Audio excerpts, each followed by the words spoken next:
From late game chaos to season-defining comebacks, the Bears have proven to be something special this season. Here with Super Bowl winning Bears guard Tom Thayer for 100 yards. Tom, the Bears picked up their first postseason win in 15 years. What kind of season are we witnessing here for the Bears? All right, let me answer a question with a question. Okay. Are you talking to the Bears fan, the season ticket holder, the Bears alumni, or the broadcaster?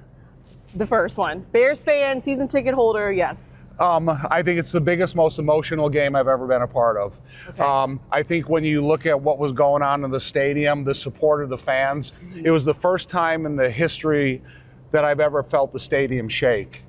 And I didn't think that was realistic or real, but you could feel it. And when you took your headset off and got an appreciation for the support of the fans, that's me, man. I've been a Bears fan my whole life.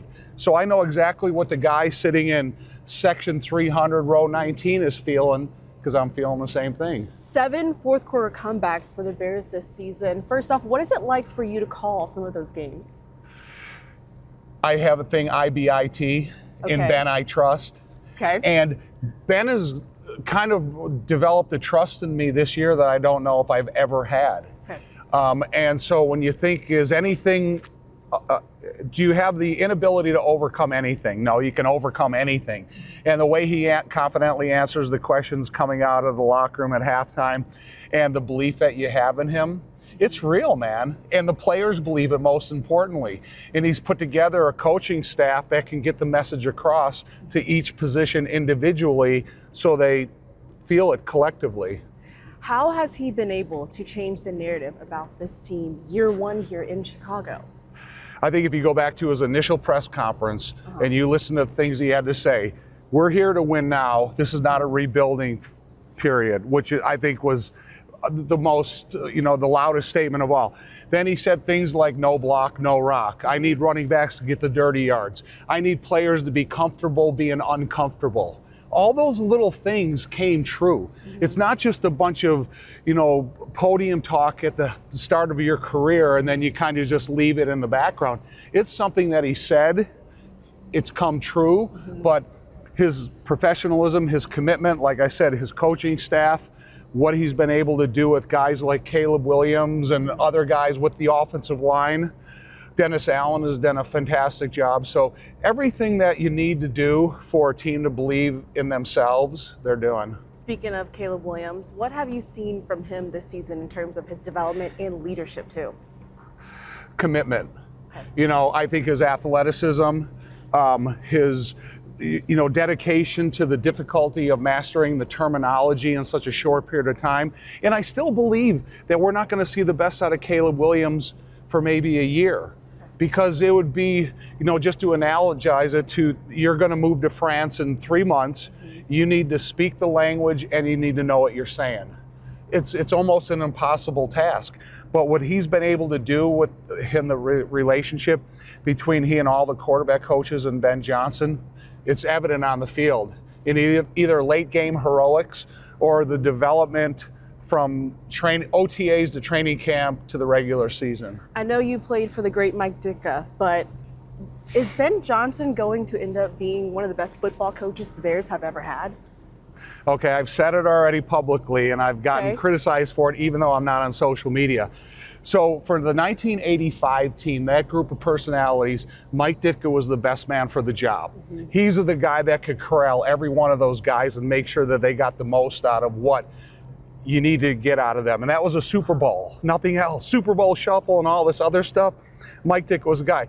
Since Mike Ditka, Ben Johnson's the best coach the Bears have ever had. And with the modern day free agency, with the way contracts, player development, just everything that you need inside of an organization to change the culture, to take the talents of a #1 draft quarterback and Caleb Williams and start seeing what he's ultimately going to be, to come in here and tell these players, look, man, this is not a rebuilding luxury. This is a win right now. And then for it all to come true, there's enough evidence in this short amount of time that we've got to know Ben Johnson. I can't wait to see what the future brings. How has this team been able to be so good, Tom, down the stretch here in these late game moments? Like I keep, talking about the coaching staff. Okay. The coaching staff is incredible. You look at the coaches that have the experience of being coaches, but the coaches that have experience of being ex-players. Mm-hmm. They can go out there and they can talk the playoff message because they've been a part of the playoffs before. And there's not a lot of guys inside the locker room that have. But I think that's a message that needs to be taught and told, and these guys need to realize it, because regular season football and playoff football, it's two different monsters. And so they did a great job of making sure that mentally, physically, emotionally, they're all prepared during the week. So when they do go out in the game field, it's not a shock to their system. Oh my God, what's going on? You just don't see that, and this is a well-prepared football team. I want to ask you about the offensive line. As a former offensive lineman yourself, what's something that this O-line does well that people may overlook? Develop communication. So one thing you got to do as an offensive line, everybody has to work as one. There is no communication. There is no break in the huddle, going to the line of scrimmage and then confirming or verifying your assignments. Everybody's got to know what every single guy is doing. My offensive line coach, Dick Stanfeld, one of the best in the history, a Hall of Famer, he always used to say, if you think, you're beat. You can't break the huddle and start thinking. Mm-hmm. You got to know exactly, but you got to know what you're doing, what he's doing, what that guy's doing, everybody along the offensive line. And then you got to develop a rhythm and the cadence with Caleb. I think when you think of the relationship between Drew Dahlman and Caleb, and the relationship of the familiarity with the tone of the voice, when you have the luxury at home to use the cadence. But then the same thing when you go on the road, you don't have the luxury of using the cadence. You got to know Caleb's time frame. You got to know what he's seeing and what he's thinking. So I just think with the offensive line and Dan Rochar and his offensive line staff, they have done an unbelievable job of individually developing the skills of the players better. Since probably the fourth or fifth game of the year, Darnell Wright's probably playing some of the best right tackle football in the NFL. Mm-hmm. What they've been able to do at the left tackle position to sustain the importance of that position and success, it's incredible. And then you got Jonah, Drew, and Joe Tooney. Mm-hmm. You brought in three experienced veterans that maybe they're playing the best brand of football they've ever played. Mm-hmm. And Joe Tooney, when they brought him in here, I play that position. He's fundamentally and mentally one of the best players at that position I've seen. Jonah Jackson has lived up to everything they asked him to be when they brought him here.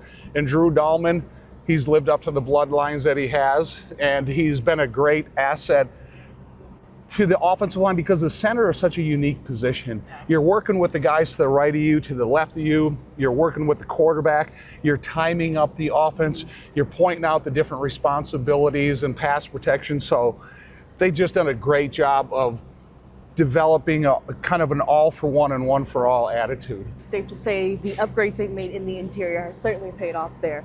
Let's talk about the Bears and Rams. They've only met in the postseason twice. The last time they did was 40 years ago, the 85 Bears beating the Rams, their shutout victory that you were a part of. Yeah. What stood out to you first off about that game?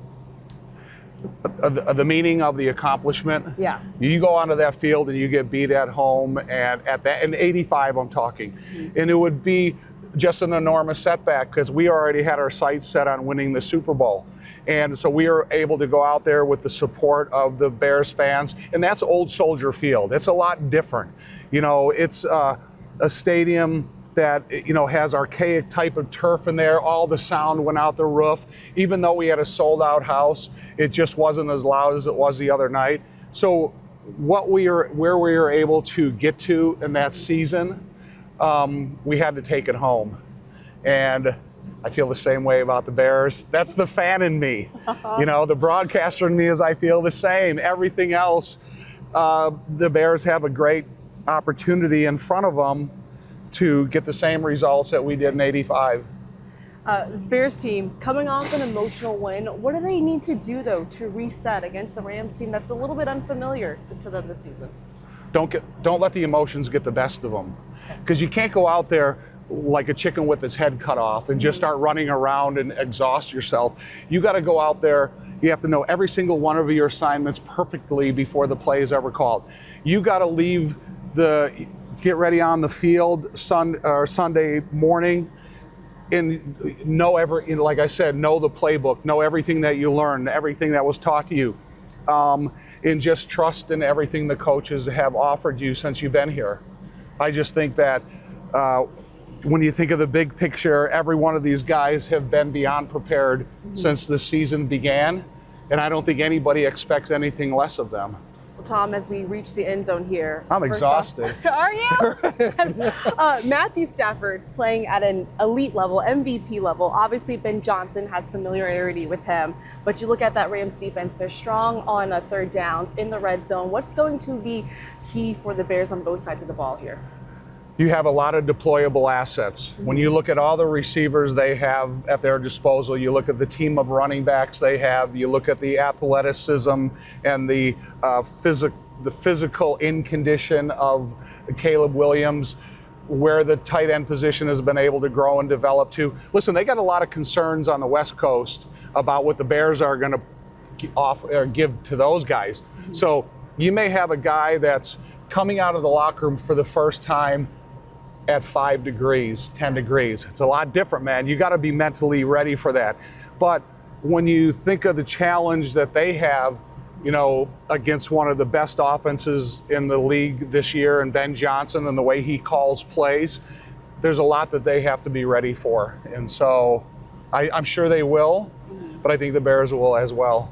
Safe to say this is going to be the coldest game the Rams will be playing in. Bears looking to reach the NFC Championship for the first time since the 2010 season. Tom Thayer, thank you so much for your time. Go Bears.